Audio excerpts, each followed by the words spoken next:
പേരയ്ക്കയും collaborate ചെയ്ത് കിഡ്നം കാച്ചി പായസം തയ്യാറാക്കി നോക്കിയാലോ. ആദ്യം ഒരു പാൻ ചൂടാക്കി അതിലേക്ക് 3 ടേബിൾ സ്പൂൺ ഗീ ആഡ് ചെയ്ത് കൊടുത്ത് അതിലേക്ക് ചെറുതായി കട്ട് ചെയ്ത സീഡും തൊലിയും കളഞ്ഞ പേരയ്ക്ക ഇട്ട് കൊടുക്കുക. നന്നായി ഇളക്കിയതിന് ശേഷം നല്ല പഴുത്ത മധുരമുള്ള മാങ്ങ ഇട്ട് കൊടുക്കുക. പുളിയൊന്നും ഇല്ലാന്ന് ഉറപ്പുവരുത്തണം കേട്ടോ. നന്നായി ഇളക്കിയതിന് ശേഷം ഈ പരിവാകുമ്പോൾ അതിലേക്ക് 2 ടേബിൾ സ്പൂൺ ഷുഗർ ആഡ് ചെയ്ത് നന്നായി ഇളക്കി വേറെ പാത്രത്തിലേക്ക് മാറ്റി വെക്കാം. അതേ പാനിൽ തന്നെ 1 ടേബിൾ സ്പൂൺ ഗീ ആഡ് ചെയ്ത് കൊടുത്തിട്ട് ചൊവ്വാരി ഇട്ടോട്ട് നന്നായിട്ട് ഇളക്കി കൊടുക്കുക. ചില സാബൂനരി ഇതും പറയും കേട്ടോ.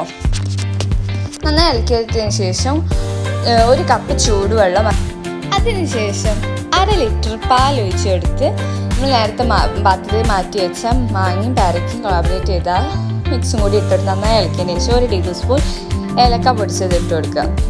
അതിനുശേഷം എന്നിട്ട് അതിലേക്ക് ഒരു പകുതി മാങ്ങ ഇട്ട് ഗ്രൈൻഡ് ചെയ്തെടുത്തിട്ട് നമ്മൾ പായസത്തിലേക്ക് ആഡ് ചെയ്ത് കൊടുക്കുക. എന്നിട്ട് നന്നാക്കി ഇളക്കി കൊടുക്കുക.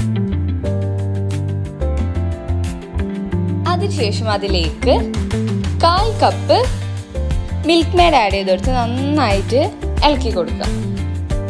നമ്മളൊക്കെ വെറൈറ്റി ആയതുകൊണ്ട് നമ്മൾ അതിലേക്ക് ചേർക്കാൻ ഇൻഗ്രീഡിയൻസും വെറൈറ്റി ആയിട്ടാണ്. അതൊരു പാൻ ചൂടാക്കി അതിലേക്ക് ബദാം ഇട്ട് കൊടുക്കുക. നെയ്യ് ഇട്ടതിന് ശേഷം ബദാം ഇട്ട് കൊടുക്കുക. എന്നിട്ട് അതിലേക്ക് കിസ്മിസ് ഇട്ട് കൊടുത്ത് നന്നായിട്ട് വറുത്തെടുക്കുക കേട്ടോ.